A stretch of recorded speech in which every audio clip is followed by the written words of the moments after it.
A story came out today that the majority of patients at a transgender or gender correction clinic in England were actually autistic or the children of autistic parents, was swept under the carpet by the Tavistock Clinic. Now this is a Pandora's box into left-wing politics and socialism, communism, Bolshevism, whatever you want to call it. And I include National Socialism in this because Hitler's plan to dealing with people who were suffering from psychiatric issues and so on, or from disabled people, was very much a socialist idea. They were problems in the machine. Now, if you were to ask the average uneducated person or the average person in the street who's socialist inclined, they would say to you, what is socialism? They'll say to you, it's making the lives of the poor better. Now, in a way that has happened. We have things like better healthcare, and we used to have public housing, but they're giving it away to only immigrants now, and this kind of thing. And they were not done out of the goodness of the hearts of leftists or socialists or communists. They were done specifically as a mandate within philosophical socialism, which is real socialism. Philosophical Marxism is the real thing. Philosophical Marxism was created and exists to protect the ruling classes from the peasants, to stop them from revolting, to stop them from rising up, and to stop them from taking their money. It's a measured kind of compromise. Give them a little bit of this and they won't bother us. So the same families, the same power structures, the same elite bloodlines always stay in power. Central to this has always been this idea of using the mentally ill in order to push socialist agendas or communist agendas. No sane working... I've told you this many times. I grew up in a very poor working class area and I never met one communist or one socialist. I never met a communist or a socialist until I went to Kevin Street Technical College in Dublin, and the Students' Union were all middle class or upper middle class types who were all Bolsheviks, socialists or Marxists. They would talk about the workers. Most of them would never work because they came from families where their parents gave them money, and this kind of thing. These people could not recruit regular people from the working classes in order to fight for them, so they would use the mentally ill. There are numerous stories all over Eastern Europe and Russia and many other countries where a socialist or a Soviet was declared, where psychiatric hospitals were opened up and armbands or uniforms and weapons were given to the psychiatric patients, and they were told to kill anyone who was an enemy of the state, an enemy of the Soviet, an enemy of the regime. This happened particularly in Bavaria.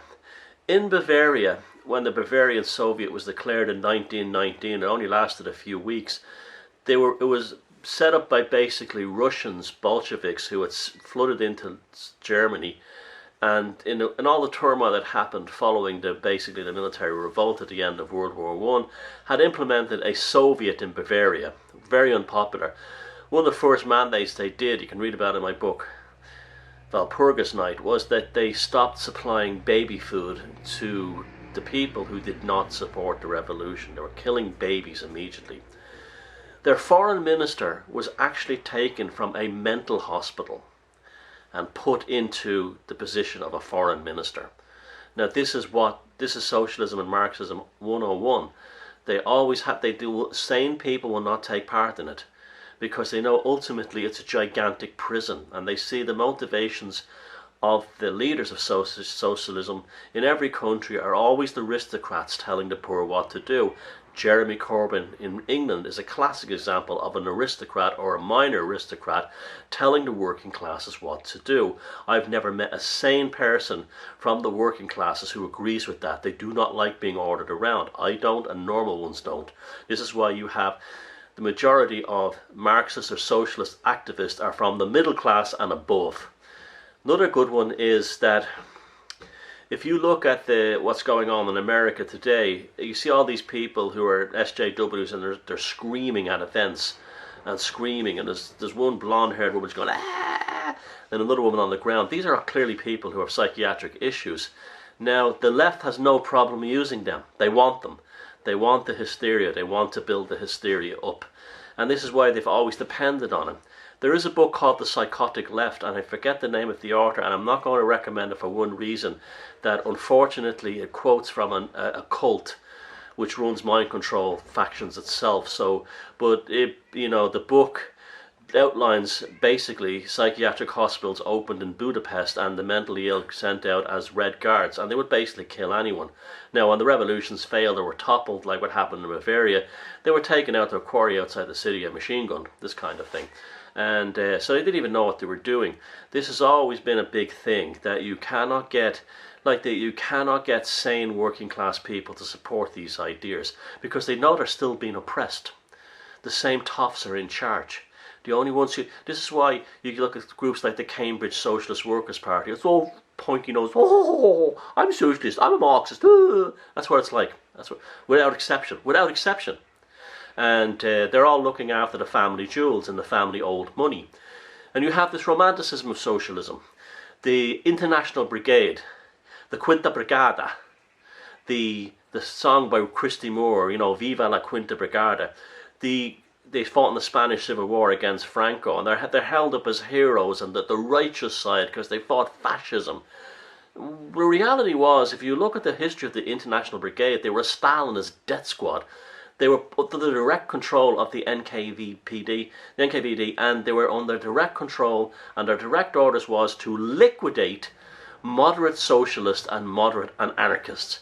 So this whole thing of them being great fighters in battles, fighting against the fascists, they were not doing that. They were going around executing people who were moderate socialists or anarchists, mainly in Catalonia. And they were just a murder squad, a Stalinist murder squad.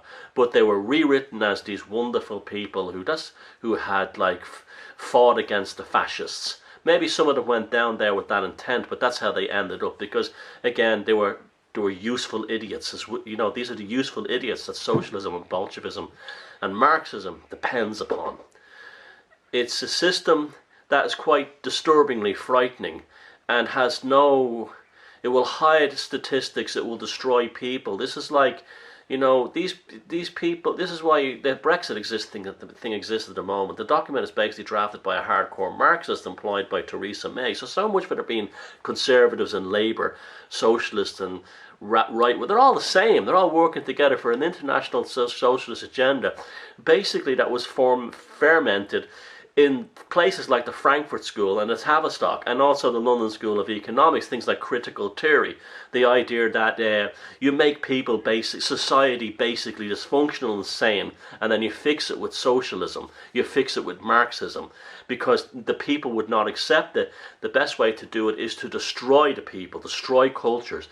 Marxists and socialists, for all their talk about multiculturalism and diversity, absolutely hate culture with an absolute passion. They hate it because it's the one thing that stops them from getting into control.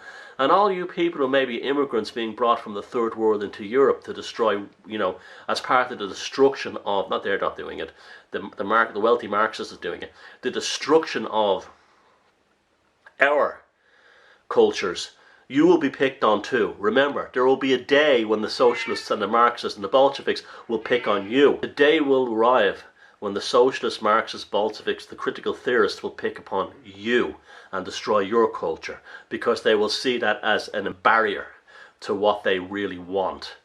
So, and it just goes on and on. You look, it's aristocrats with the mentally ill oppressing the rest of us. You look at all these so-called ones walking around in America now, these SJWs and millennials they don't even know what gender they are, and yet they decided what the best political system is, because university professors, often many of them mentally ill. There's also the famous story of the Scottish Marxist professor who went over to praise the Khmer Rouge. Imagine that. He actually was praising the Khmer Rouge. He went over there and they murdered him as they thought he was a spy. Again, the mental illness shows up. Socialism and Marxism is itself a psychiatric disorder. It's based on the belief that we can take the money from rich people, or we can get a piece of the pie. and it appeals to people who are lazy, dysfunctional, and jealous of other people's success in life. Now, I am totally in favour of taking down the aristocrats, but not because I want their money. I'm not all. I don't want their money, I don't want their wealth, I don't want anything. They should be taken down because they have too much power and they control us, and this behavior, this use of this psycho-Bolshevism is part of their power being used against us. And they will use other things because they live in terror of us, and they have since the end of World War One. Because what basically World War One ended when the soldiers said enough, and they went home to go after the aristocrats. And suddenly the aristocrats became very agreeable. After they couldn't set up Soviets, they became very agreeable. And they became agreeable because the people stood up to them. And this is the only way you will deal with them ever. If you know someone who's a socialist and they come from a middle class background or above, you must never trust them. Never believe a word that comes out of their mouths. Ever. You'll find that many of these people come from aristocratic or colonial backgrounds. They were educated in public schools, the British public school system, or the wealthy Americans. They come from the blue bloods, the old. Never trust them. Never. Because you can probably trust a working class socialist if you met one, but they don't exist. I was even watching that film, The Wind That Shakes the Barley by Ken Loach. Even in that movie, he portrays a train driver as a working class Dublin socialist. But Ken Loach himself is another aristocrat telling you how to think, telling you how to behave. Look, I mean, that movie, the last one, whatever the name, about the guy on who losing it, although that may be true, the idea is to make the working class insane. Oh my God, we have no hope. We have to listen to the politicians that Ken Loach endorses. It takes it, like I was spending time on the Ballymun groups, and they're a classic example of a broken people. Still now, to this day and age, they're expecting the government to fix problems they didn't fix in the 60s. In a town that no longer looks like it used to look. And when I mentioned the other day, well, the thing is to pull up your bootstraps or get out or try and work for things, they either ignored it or said, oh, it's very good for you, it's all right for you. And then this other thing too that they would do is they do things, like I saw it myself, if anyone tried in Ballymun to set up a women's group or some other organisation to make life better, and they were not connected to either Sinn Féin, which is another Marxist piece of shit, or socialist in the political sense, they were attacked by the locals and called snobs or put down. Oh, who do they think they are? They think they're better than us. That's another mind virus that's been put into people, and the English are especially affected by this mind virus of like, you're working class, you'll always be working class, you'll always be miserable, but wait until the aristocratic socialist comes along and makes you better. And if you say no, they will open the psychiatric hospitals and the prisons, give those fuckers guns and a red beret and call them the Red Guard, and they'll send them in to kill you. And all you have to do is look at the history of communist Marxist uprisings all over the world to see. Look, even Che Guevara. Che Guevara is a guy who was an absolute racist. He said this. It's shocking. He said things about black people that even Hitler didn't even say. And yet all these people are wearing T-shirts going, Che, he's the future. Che. This is a guy who was a banker for Cuba and actually murdered ordinary people who wanted their savings deposit back. Just took them out and shot them. You're not getting your money back. And this guy's a hero. And this is, again, it shows the underlying. Now, I understand why younger people are attracted to socialism. You think it's better for the world. But it's true what they say. If you're a socialist at 20, if you're still one at 40, there's something wrong with you.